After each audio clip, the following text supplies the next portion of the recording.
All right, welcome back to the TCI headquarters. The video we look forward to doing every week. We've just been, on the money all year long. We, all three predicted losses to NC State, all three predicted losses to Georgia. No, not the case, but we are going to look at this one, and as you guys know out there, the fans, it's hard to predict what we're going to see on Clemson football team on these Saturdays this year. We're going to do our best to talk about the Boston College game Saturday. It's homecoming, big week here. A lot of folks in town for that. But let's talk about the keys to the game, and later we'll give you our predictions. Davis, what do you expect to see, and what are some of your keys this week? Well, I still expect to see a struggle on offense for Clemson. Again, this is like sort of improvement mode with me. We keep thinking like this is going to get better. They're going to be more productive, and it just hasn't happened. Have yet to score 14 points in regulation against any FBS team they've played. So I was going to say they scored 21, but you're right. 7 of those in overtime. So again, it's for me. I'm going to sound like a broken record all year, but they got to be able to run the ball. You've got to be able to take some pressure off of DJ and this passing game to produce everything for you. 103 yards last week, and really, if you take, I know you technically can't, but if you were to take DJ's 37-yard run out of that, they had 66 yards on 22 carries. It's not anywhere near good enough. And I wonder if you get to a point where you maybe, particularly with some of the attrition that they have at running back, and Phil Maffa is now going to play the freshman that they've been trying to redshirt, but doesn't sound like they're going to do that. If you might have to try to scheme around some of those deficiencies and maybe make the short passing game an extension of the running game or something to get some of that done. I think I would ask, why have they not already done that, right? Yeah. Well, and then you talk, and they say, well, our perimeter blocking hasn't been good enough. They're blowing us up when we try to go on the perimeter with the short game. So it's a mess right now. Yeah. It is. There's no other way to put it offensively. So I think that the good thing for Clemson is you get this game at home at night, first technical night game. I know Georgia. Well, you said earlier, if this game was in Boston College, I think we might be feeling a different way. Yeah, well, I think that's the one benefit, and Boston College playing with a backup quarterback. But I just this offense at some point is going to have to help this defense out, and defense now that's dealing with its own set of attrition with injuries. So. Been there, done that, going to Boston College and losing. That is not a fun place to lose, especially where they have our photo room. You got to walk through all the fans, and I think it is huge that the game is, as you said, is in the Valley, and homecoming. You'll have a different crowd here this week, and I hope the fans show up. I hope they stay for the whole game.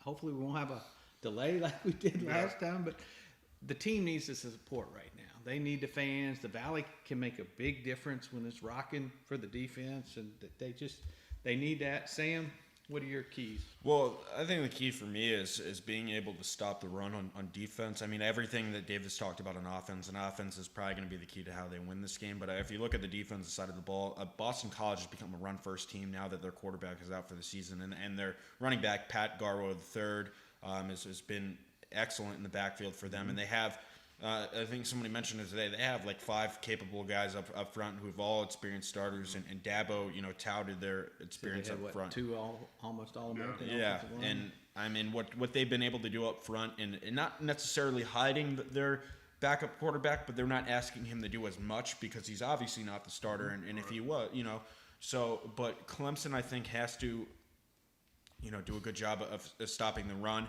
And they also, I don't think this has necessarily been an issue in the secondary because Andrew Booth Jr. has been excellent this season. I think Goodrich has been really good as well. So is Makuba, is keeping Zay Flowers in check. He's one of the best receivers in the nation for a reason. And, they do a good job of scheming him to get open.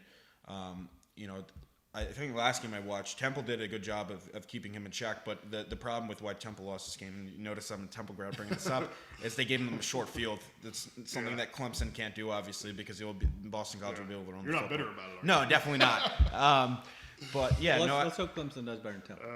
I would hope so. But the things were on display in that game, and specifically as Boston College's quarterback only completed 5 passes, but they were able to win by 25 because they were able to run the football effectively. So I think that's the key to Clemson on defense. But at the same time, it's like you kind of have the level of you like what you've seen from Rook and Trey and ET, but also they don't have that experience of starting. So we don't know whether BC is going to try and exploit them between the tackles, or what kind of looks Venables is going to give them. But I can assure you that BC is definitely going to try and keep them honest up front, just because of the attrition they've had there with Bruzy and Tyler Davis. Yeah, I'll be interested to see specifically what that pass rush looks like on the interior, if they're able to push, collapse that pocket from the inside, because that's what Brian Bruzy is so good, creating that pressure up the middle. And I mean, while Rook and Trey are probably better run stoppers than they are pass rushers on the interior at this point, well, I think they'll be able to create some kind of pressure. Maybe we'll see Justin Foster there more because they want to get that pressure from the interior.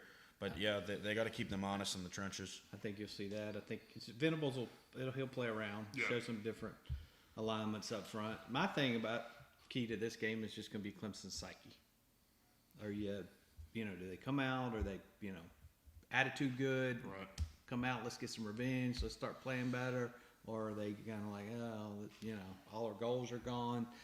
That, and then I've been saying offense going to get better this week. All right, I'm done with that.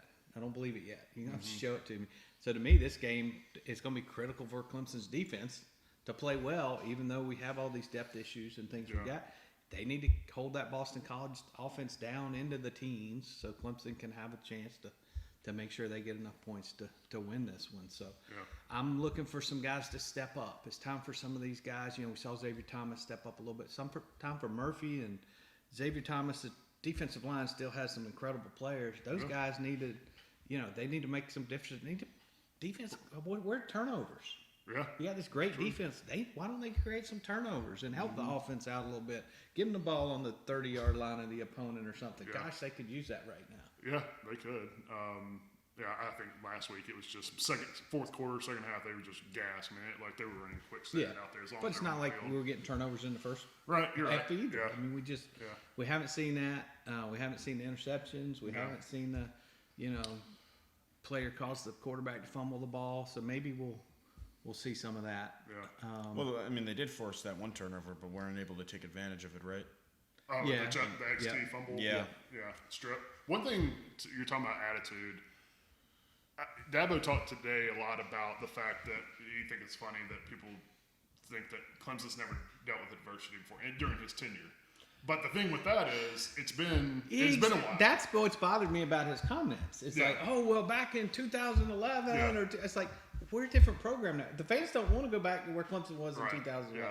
We want to go to playoffs and compete for championships. And he's like, a long time ago. Yeah. Well, my point was you don't have anybody on this team who has gone through that before, where these other players can look up to and say, how did you deal with it? Yeah. Well, Dabo said Hey, senior, how do help me deal with this? So from a leadership perspective, who do they look to? Yeah. I mean, you obviously think of like Skowski and Nolan Turner and Spector. Some of these guys have been around 5 or 6 years, but they still haven't dealt with it. It's been since 2014. Yeah, Dabo said that the highest level of adversity some of these guys have dealt with is losing a playoff game. Right. Yep. Yeah. So. All right. Prediction time. Davis, start us off. Let's be right on the money in this. I will say, if this game were in Boston, being played in Massachusetts, I would take Boston College to win. I think at night, at home, in front of the home fans, I think they're going to find a way to pull it out. Again, they've won 30 straight at Memorial Stadium. I do think Boston College is going to score some points because I think the defense is vulnerable right now with all the injuries. I will say 20-17, Clemson. All right, Sam. Like Davis, if this game was being played in Chestnut Hill, I think I would pick Boston College to win. But I think the home atmosphere, being homecoming at 7:30, the first night game of the year in the Valley, just hopefully the fans will be out there for that. Packing Memorial Stadium. I have Clemson, winning this one in a close game. I think that if they're able to stop the run just enough, that they keep Boston College honest. It's all about just them being able to connect, some consistent drives together, and we saw them.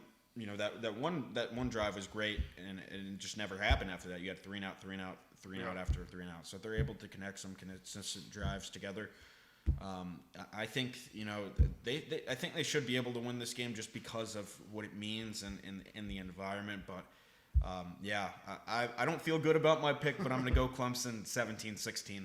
Okay. Oh. 17-16. Man, I will be dying. All right.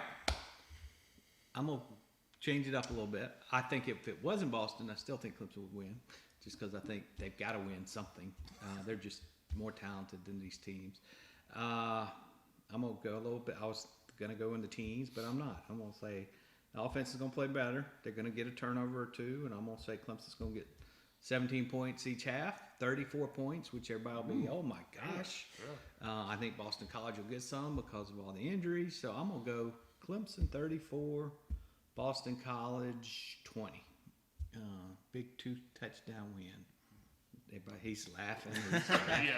Because I don't know how You much don't know. I don't You know how don't much you know. believe in it. I don't know how don't much know. conviction was in those. Well, words. everything I've thought this year just about has been totally wrong. So I'll go with this one. And If they reach 34 points, man, that's doing really good. well, soon I guess I'm assuming we're going to get that momentum we talked about earlier and get rolling and maybe have a little better start. And I'm going to put a lot of some of that is just the crowd. I think the fans are going to come out and they're going to try to help the team and make a statement.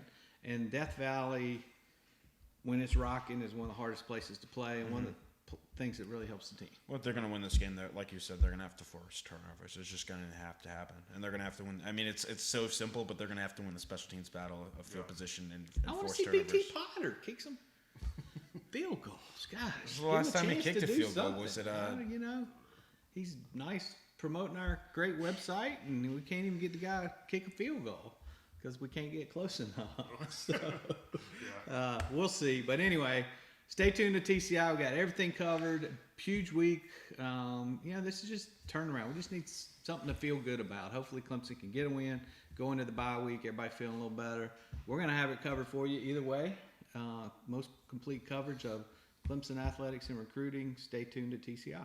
This is BT Potter. Make sure to check out the Clemson Insider's most complete football coverage. Nobody does it better.